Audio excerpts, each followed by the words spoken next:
Good afternoon, everyone. Thank you for joining our monthly Lunch and Learn program. Today, we are pleased to present Prisca Barnes. She's the founder of Storytime Village, a children's literacy nonprofit organization based in Wichita. And she is here to help us learn more about the Dockum Drugstore sit-in. I guess that's my cue to begin. And we'll get afternoon, everyone. Greetings to you.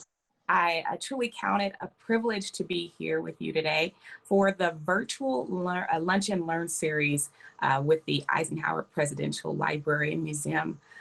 I am honored to share with you the story of the Dockum sit-in. I want to start out by first sharing a little bit about myself. I am a Wichita native and a product of public schools. I left Wichita to attend college at Clark Atlanta University, a historically Black college and university in Atlanta, Georgia.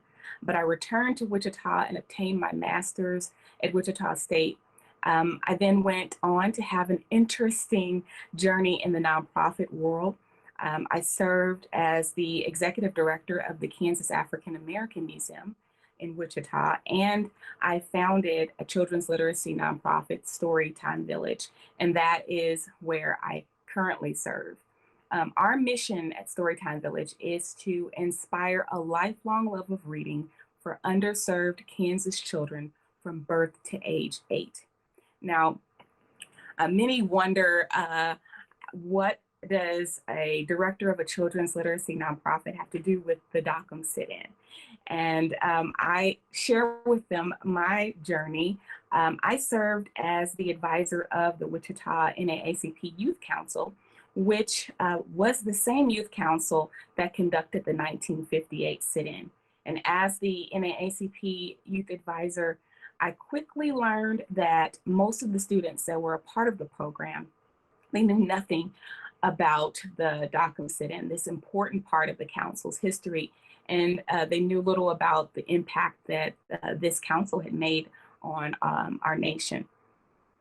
I then realized that it wasn't just the students that knew little about the sit-in, but many adults in our very own community had little knowledge about the Dockum sit-in.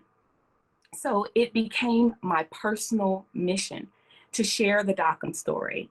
And I worked through my literacy nonprofit to make it a reality.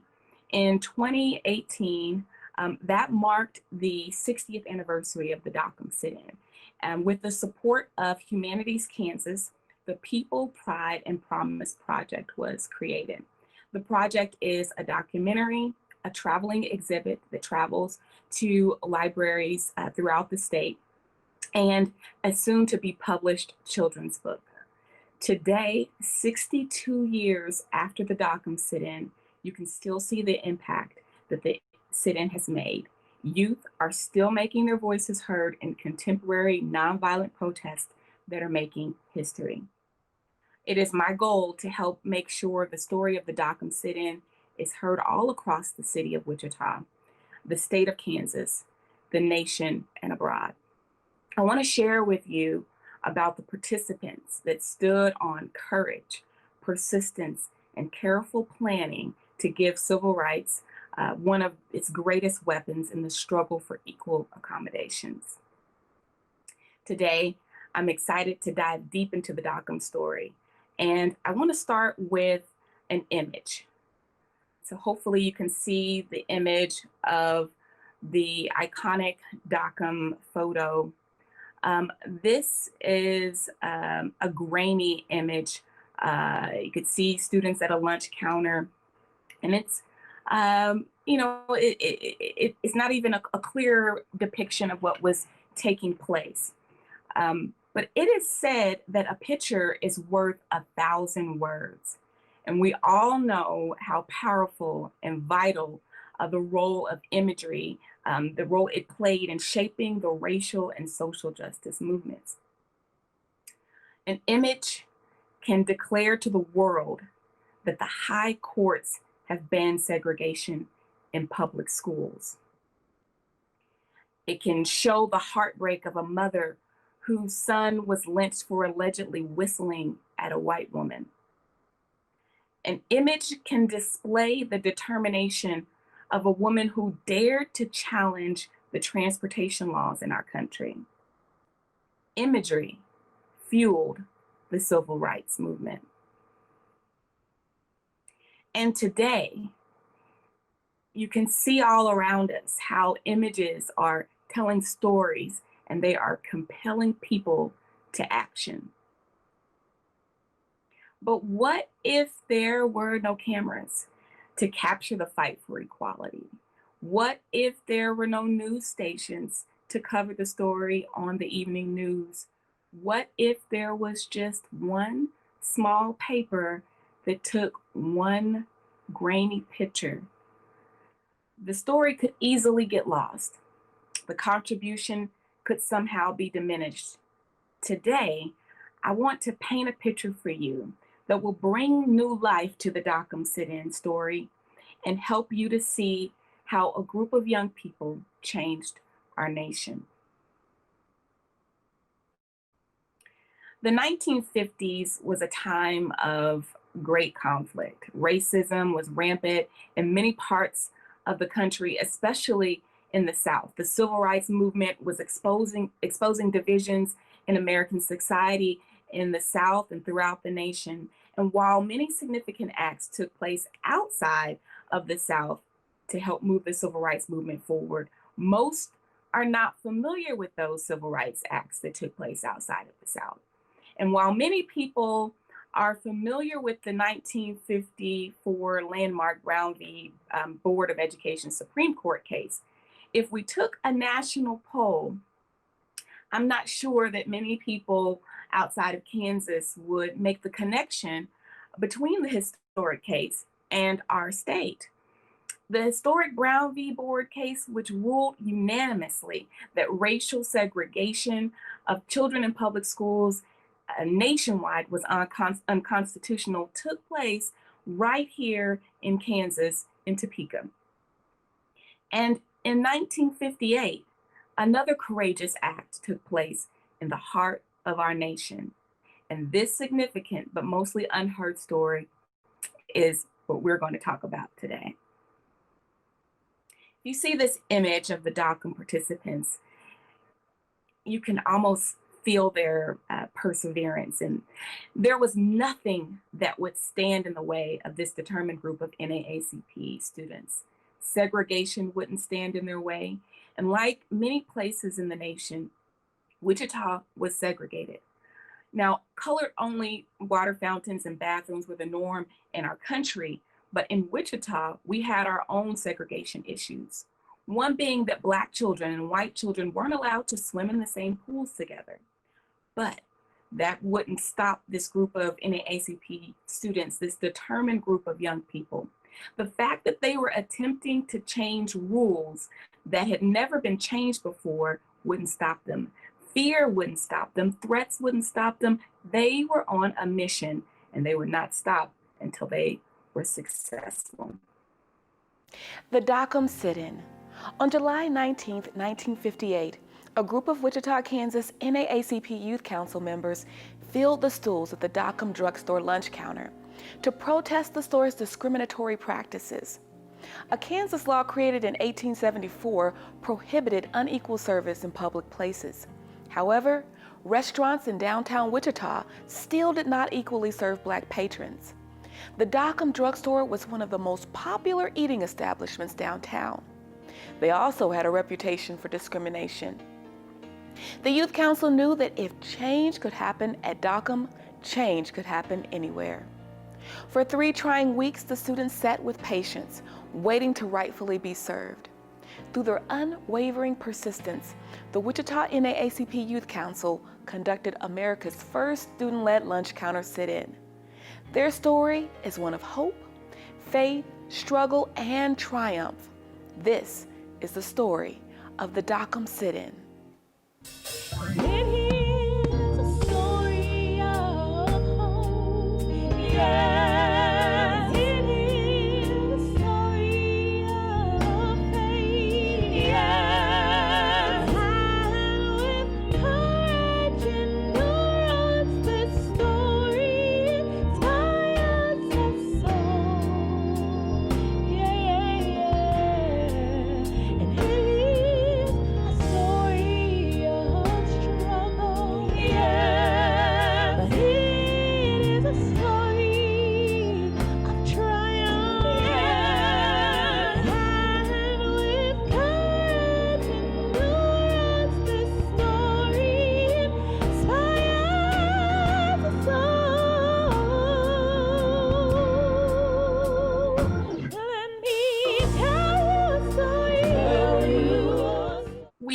honor these young people because they conducted their courageous struggle against segregation.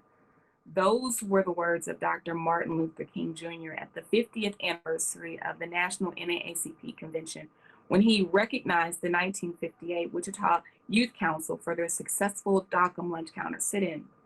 The sit-in was America's first student-led lunch counter sit-in and was led by the Wichita NAACP Youth Council, a group of mostly high school students and college students.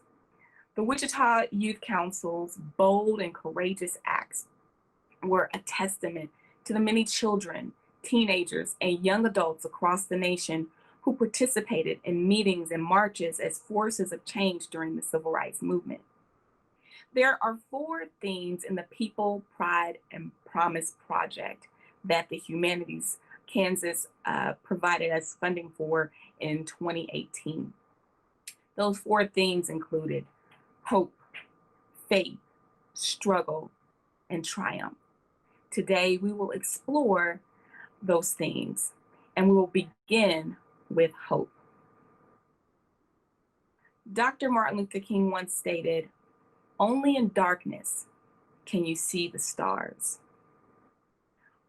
I want you to think to yourself right now about hope. What does hope look like? Can you describe it?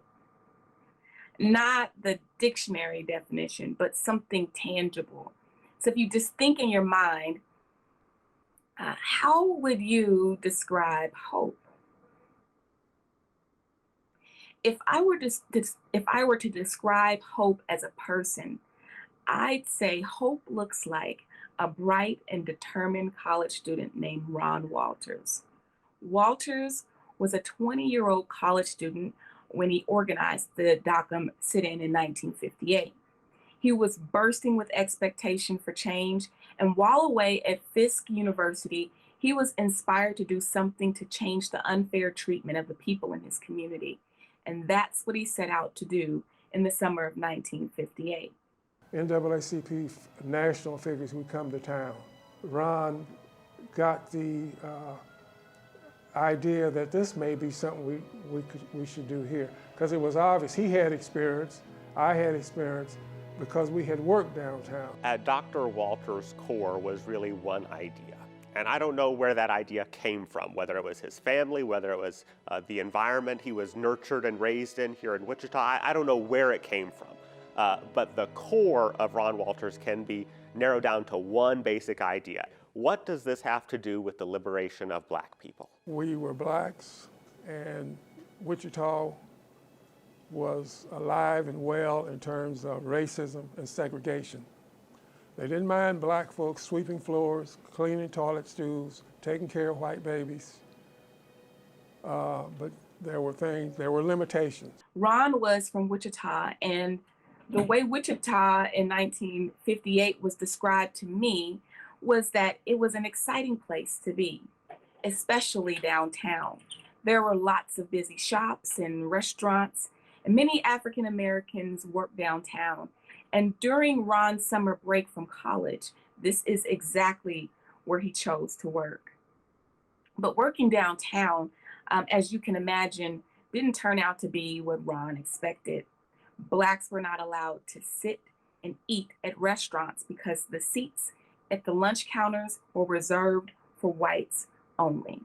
Ron and his friends would have to take their food to go from the back.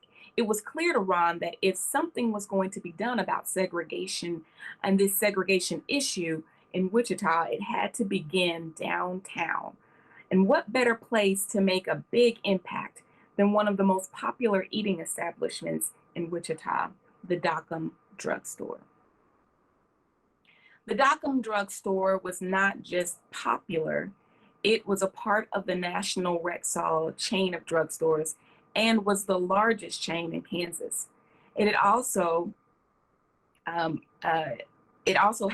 one of the worst reputations for discrimination. Ron was certain if change could be made at Dockum, change could happen throughout his community.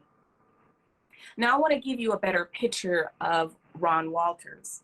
The living members of the Dockum sit-in described Mr. Walters as a born leader. He even dressed the part, carrying a briefcase and wearing a necktie when he was a young boy. He was always ready to conduct business. So it wasn't a surprise when he took on the role as president of the Youth Council for the Wichita NAACP. His cousin, Carol Parks, joined him as vice president. Carol's family would host many of the prominent civil rights leaders in their Wichita home, including the mother of Emmett Till, the young boy who was lynched in Mississippi and sparked nationwide outrage. The two cousins proposed to the Youth Council their idea to host a sit-in at the Dockum Drugstore. It didn't take much convincing because many of the youth in this council had already participated in protests of stores and restaurants that did not provide equal service to people of color. They were fed up and they were ready to be treated fairly, and they were ready to take action. We had no idea, some in high school, some in college, that the effort that we undertook was going to be so successful. Were you scared? You know, that's a good question. Some things had happened in the nation. In 1955, there was a young black male named Emmett Till who had gone from Chicago to Mississippi to visit his relatives. And he had a lot of cousins there, and he wanted to show them how much he was not afraid, he was a man. Emmett may have made a mistake, though, and that cost him his life. He was accused of whistling at the white store on his wife. He was really killed very cruelly. You wouldn't have been able to know who he was by virtue of the way his face looked. And his mother wanted him to be left that way when he was put in the casket because she wanted the world to know what Ugly had done to her son. Why did you want to go to the downtown drugstore? Good question. Dockum's was part of a chain. For the most part, blacks were not welcome in eating places unless they carried their food out. You know, it took over a year for our planning, and we did some rehearsal so we'd know what to expect. And we had a little fun with that, but we were treating each other cruel because we had a feeling that that's what we were going to have to expect, that they weren't going to roll out a carpet and say, you black folks are welcome. One of the things that the adults in the NAACP wanted to do with black children, primarily in Wichita, was to come up with an activity whereby we were striving for some level of justice that we weren't able to appreciate and to experience at that time. Example, blacks, for the most part, could not sit down at the lunch counters and eat. All throughout the 50s, the civil rights movement was building momentum, and the Wichita Youth Council was compelled to join the young people across the nation that were making the bold and courageous stands against the inequality. They were fueled by Emmett Till's lynching and the Montgomery bus boycott that just occurred a few short years earlier. They were also inspired by the courage of the Little Rock Nine, a group of students who desegregated the Little Rock High School in Little Rock, Arkansas. It was clear that the young people of the civil rights movement wanted change, and they even faced violence and in some cases jail to get it.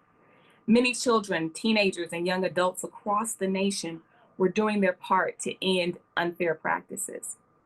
Fighting for racial equality was nothing new to blacks in Wichita, especially for Chester I. Lewis, a well-known lawyer in the community. In the 1950s, Wichita was considered one of the most segregated communities in the state of Kansas. Lewis was also president of the adult branch of the NAACP and was known for fighting against discriminatory practices in Wichita. This man was a proud man. He was strong, and he was not afraid to fight for what was right.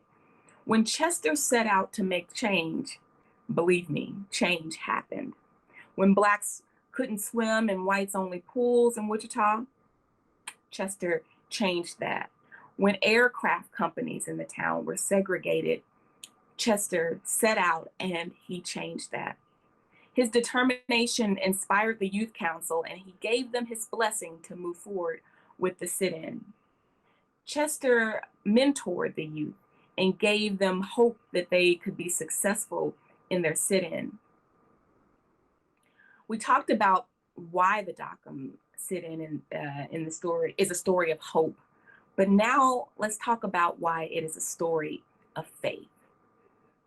Scripture says that faith is the substance of things hoped for and the evidence of things not seen. The NAACP Youth Council was stepping out on a faith that they were going to see a change that no one in their community had ever seen. With the help of their youth advisor, Rosie Hughes, the Youth Council began preparing for the sit-in in the spring of 1958. They spent months preparing and training. The students trained by role-playing in the basement of St. Peter Claver Church. We were fortunate enough because we had members who were part of the church family here to be given permission to do some role-playing downstairs, which was a small but important part of what we were trying to accomplish. Ron Walters was convinced that their work in the church basement would help them be able to prepare for the unknown while sitting on the stools at the lunch counter. What would they encounter? Would people try to pour coffee down their backs, or would they endure taunts, violence? They would soon find out. The sit-in officially began at 10 a.m. on July 19, 1958. The students took turns filling the lunch counter stools, and just as they expected, they were refused service. However, the youth were determined and they intended to stay at their post until they were served. But the manager, he wasn't having it and would rather close the fountain than serve Black students. A sign was placed on the counter stating, "This fountain temporarily closed." So this brings us to the conversation of struggle. The quote from Frederick Douglass, the great abolitionist leader, author, orator, and statesman, states, "If there is no struggle, there is no progress." So 1 week, 2 weeks, 3 weeks, the students sat with patience, waiting to rightfully be served. For nearly 3 weeks, the Youth Council endured threats, scare tactics by the police, and a continued denial of service at the Dockum Drugstore. One day in particular, during their sit-in, while the Youth Council were sitting at the lunch counter, a small group of white youth came to the store to start a fight and to disrupt the sit-in. The police were quickly called and the white gang left. But just 2 days later, a larger gang came back. This time, however, when the police were called, they refused to step in to help the Youth Council. So Ron called on help from Chester Lewis and a group of neighborhood boys who came by the carloads to their aid. They scared off the bullies, but the incident shook up the Youth Council, who were starting to get weary and seeing no progress in the changing the rules at the Dockum Drugstore. We wanted to have with the same respect and dignity as white citizens to be served at the counter. We still have to go back in time and think about the fact that this was a time when restroom facilities were segregated, when folks were still riding at the back of the bus, when there were multiple classes on the train, if you were going from one place to the other. And just think about how deeply ingrained racism and segregation was all over the country. The sit-in participants may have been getting weary, but what they didn't realize was that triumph was on the way. I love the quote from Ghanaian author Layla Gifty Akita. She states, "If You stay determined. The obstacles cannot stop your progress. You will triumph over every mountain.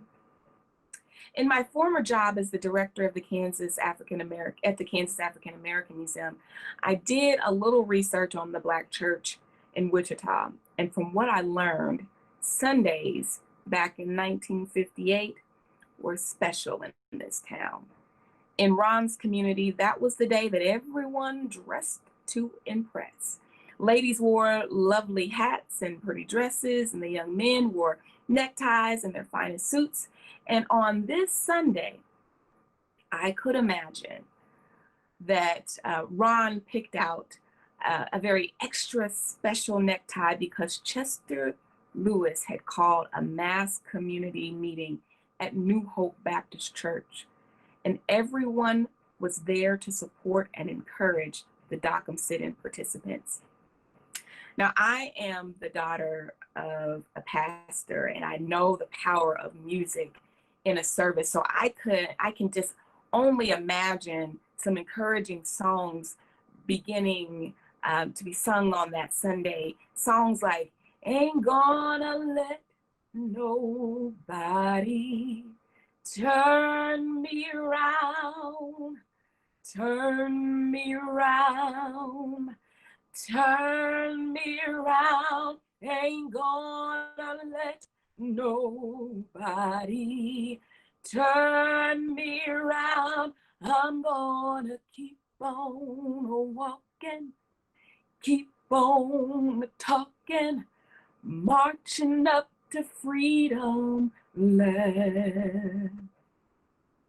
The next day, August 11th, 1958, with a new freedom-fighting protesting courage, one by one, the youth began filling the lunch counter stools at the Dockum Drugstore. And suddenly, the door to the drugstore opened. Now, I just have this in my imagination, just from listening to the accounts from the participants and doing the research on what happened on that day. I could just see, and it was a hot summer day in Wichita, Kansas, the sun beaming, and I could imagine Mr. Dockum walking through the front door of the Dockum Drugstore with the sun at his back. Walking into the store, he said a few words that changed everything. He said, "Serve them. I'm losing too much money." And that was it. Those words ended the sit-in. The lunch counter at the Dockum Drugstore was no longer whites only and was now open to everyone in Kansas. And eventually, Rexall stores in cities all across the nation, large and small, were open as well. There's a song that accompanies this project, and it just simply says it is a story of hope, a story of faith, a story of struggle, and a story of triumph. And with courage and endurance, this story inspires us all. What I think young people can learn from the 1958 NAACP Youth Council is that it really takes courage to do the right thing. It takes courage to speak up when you see an injustice taking place. And what they can learn is that we want them to be empowered to do the right thing anytime they see injustice anywhere. Understanding that just them doing simply sitting in there and hoping for the best actually changed everything.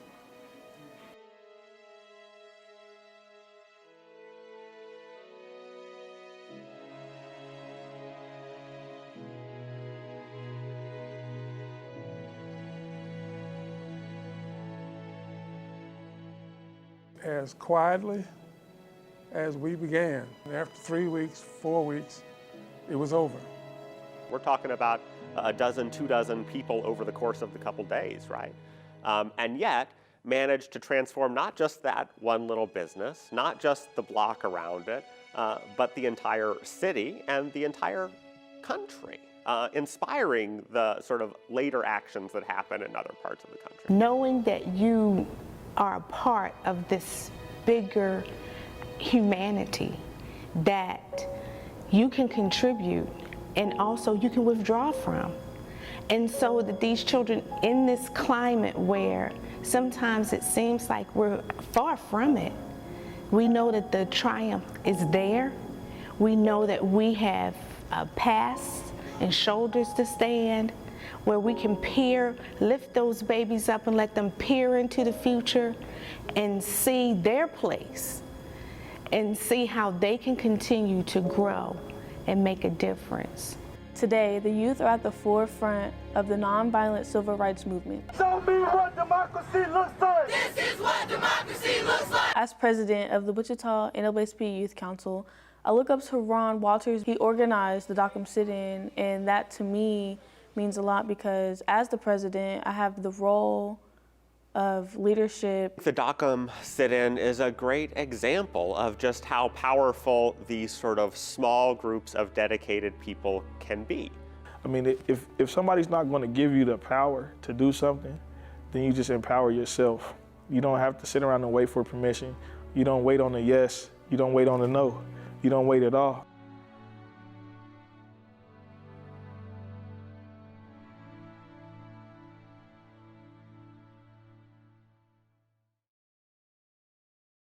Well, I saw opportunity to really give some people that didn't think they had a voice, to get them opportunity to speak out. But around the United States, there was a lot of things that were going on. In Ferguson, you had they were setting the city on fire and things of that nature. I wanted to try to bring some of that here, but just without tearing our city apart, because when you do demonstrations like that, the whole focus is to really build it up. But you saw when they were doing some of those demonstrations that a lot of cities were getting burned down, or neighborhoods, and it was really the neighborhoods of the people that were really trying to say something. They were tearing their own neighborhoods down. So what I wanted to do is try to just bring that here in a fashion that can give us a platform to express ourselves, but just kind of minimize all the damage that was being done to the communities. Every single successful movement that you see in this country starts that same way, with a couple of usually young people, young people who are grounded in and rooted in the experience of their elders, who advise them and guide them through the process, right? They don't just do this all by themselves. There are usually wise older folks around them to help steer them without taking the leadership away from the young people. Starts with that small group, and then they manage to succeed. At the end of the day, I'm trying to do the same thing that those people at the Dockum Sit-In were doing, and is just say some things that are not easy to say in the way that's not easy to say them. We have to include ourselves, because time after time after time, we're looking at this picture that we know we're supposed to be in, but we can't find ourselves. So now this is our time to put ourselves in the picture, like Dr. Martin Luther King Jr. did, Malcolm X, Huey P. Newton, the Dockum Sit-In. They put themselves in the picture that they know where they're supposed to be in, but they can never find themselves. So I just told everybody, this is our time to put ourselves in the picture. Now, I shared with you the story of the Dockum Sit-In, the sit-in that took place right in the heart of the nation. I encourage you to share with others. That way we can continue to inspire generations with the story of a people with pride and promise. And the story will no longer be limited to one grainy picture, but together we can continue to tell the story and paint a vivid picture for the entire world to see. Thank you. And thank you, Prisca, for that nice presentation. At this point, we can take questions from those of you who have joined us, both either by cell phone audio or video. All of you are currently muted. To ask a question, you have to unmute yourself. If you're on cell phone, that is again *6. Or alternately, you can type your question in the chat function, and we will get it here and be ready to ask a question. We do have one question from chat so far. This one is from Linda Smith. She had the honor to meet one of the students a few years ago. She asks, how many are still living in the Wichita area? I cannot tell you the exact number. I know that Ron Walters, who was the president, he passed away in 2010. We had one participant that passed away in 2018. She came to the screening of the documentary, pressed her way. She had cancer. She pressed her way there, and then I believe a week after, passed away. But she was determined to get there to celebrate and to share the story. There are quite a few that are still living. However, what we have learned is that the Dockum sit-in, there were members of the NAACP Youth Council that participated, but then there were also students from Wichita State that participated. And as we continue to tell the stories, we learn of more participants and those that took part in the historic sit-in. So we know we have a list of the participants, but then that list has grown and has changed over the years.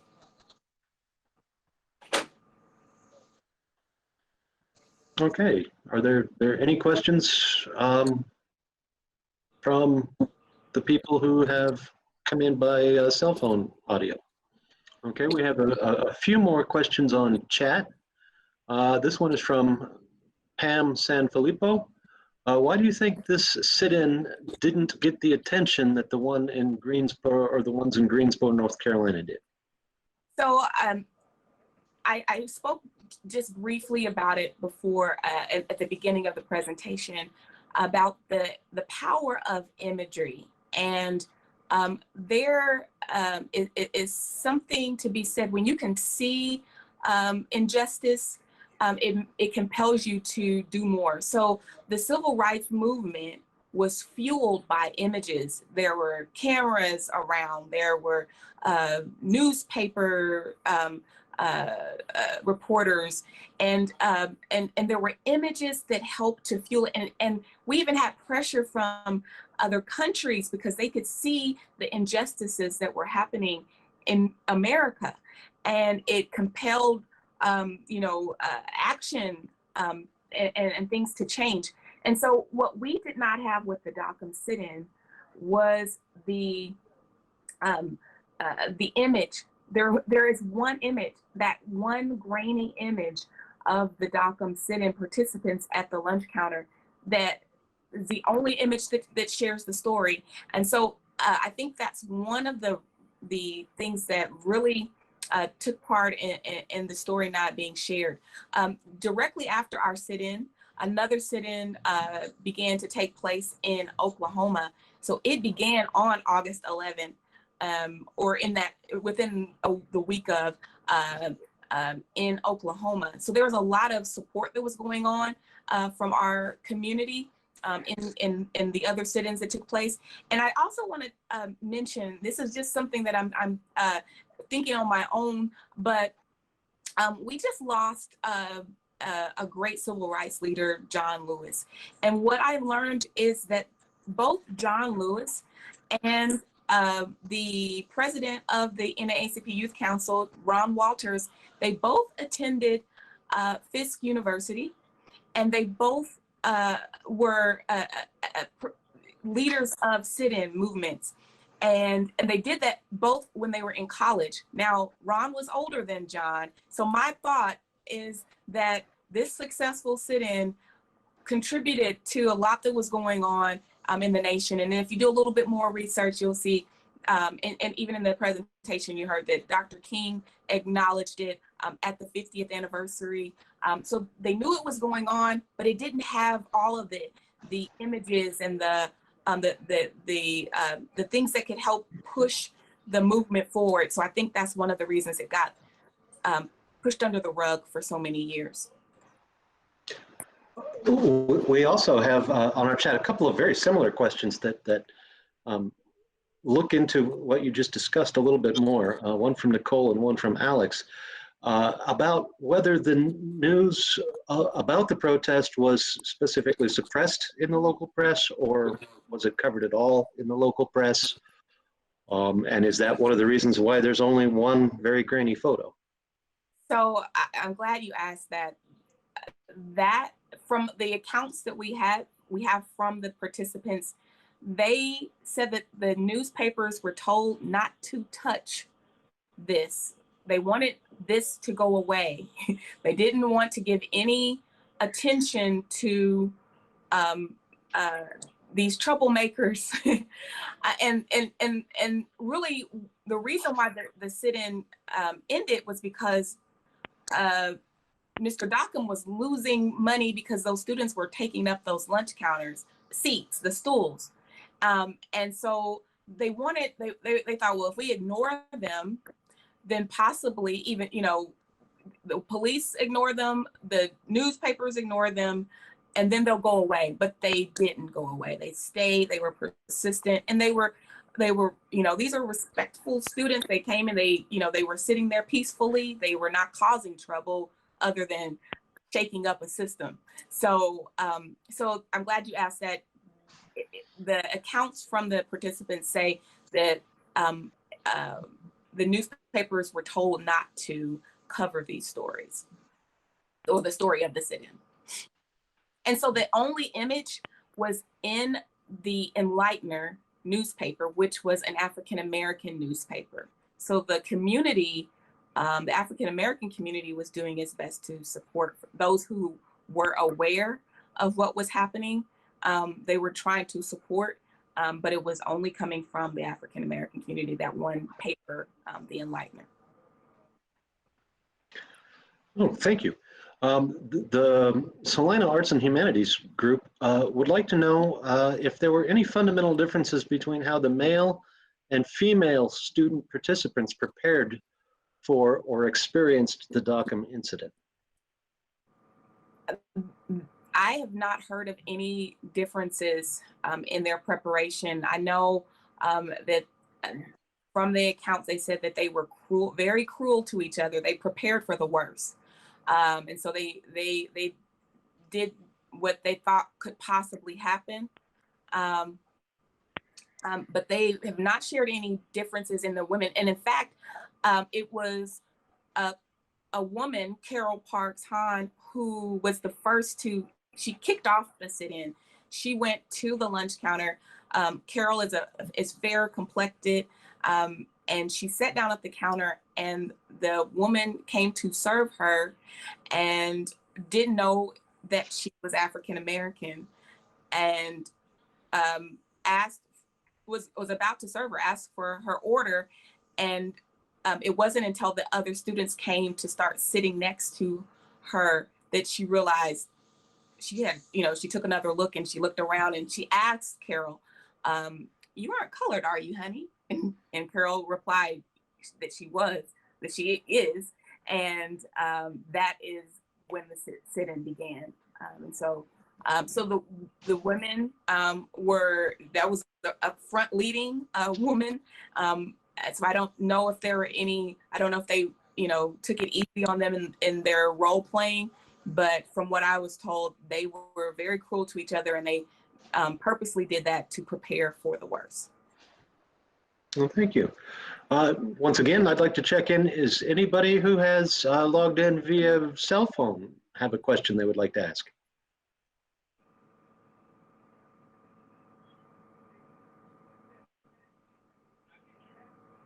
Okay. We have a few more questions via chat. Jill Carlson would like to know what types of ties your organization has with places like Brown v. Board or Little Rock School Historic Sites. So the Storytime Village have a tie with those two organizations? Yeah.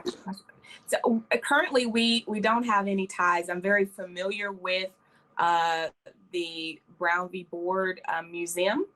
Have partnered with that museum when I was executive director of the Kansas African American Museum. But as far as Storytime Village, I do not have any relationships, or our organization does not have any relationships currently with those two, which I think you brought up a good point. It probably should be some collaborating and some partnerships going on there. We have another question from Ethan Anderson. He would like to know if there are any historical markers or plaques in Wichita to commemorate the sit-in.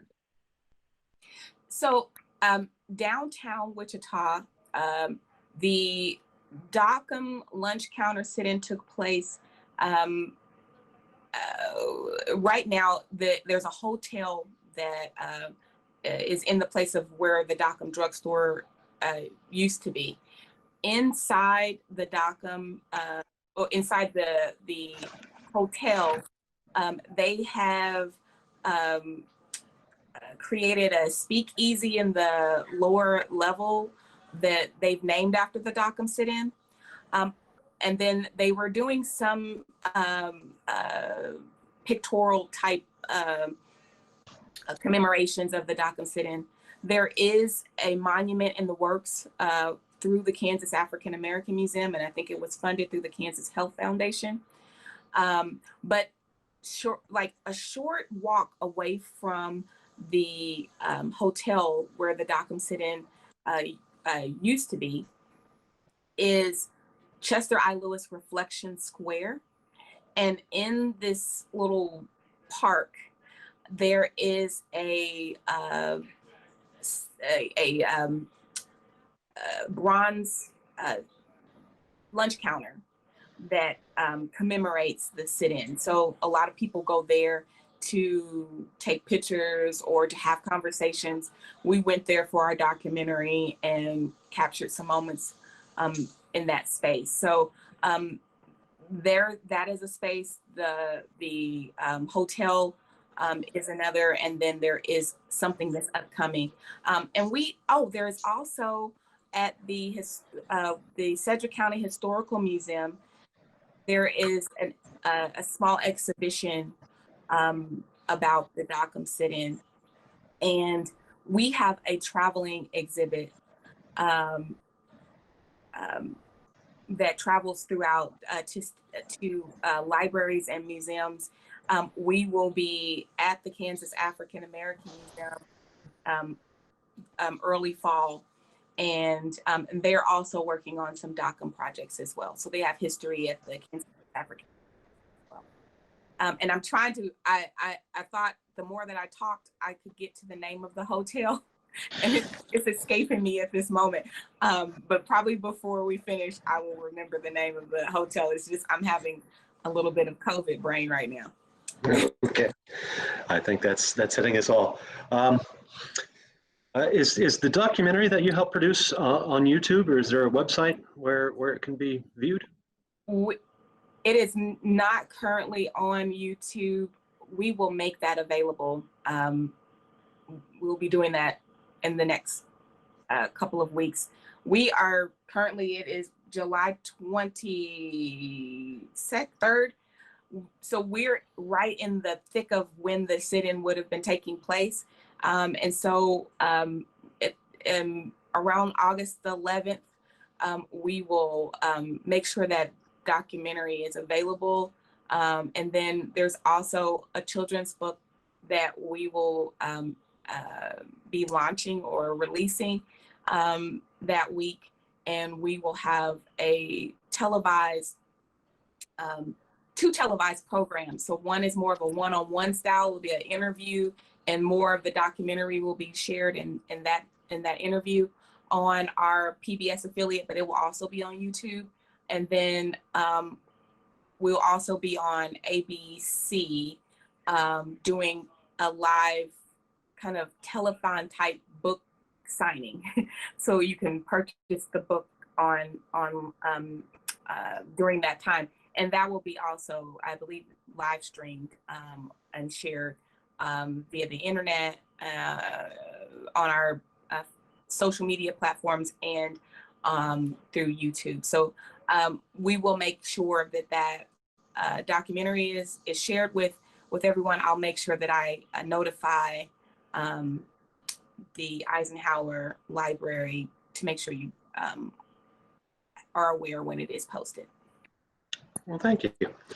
Are there any more questions, either in the chat feature or directly online, that anyone would like to ask?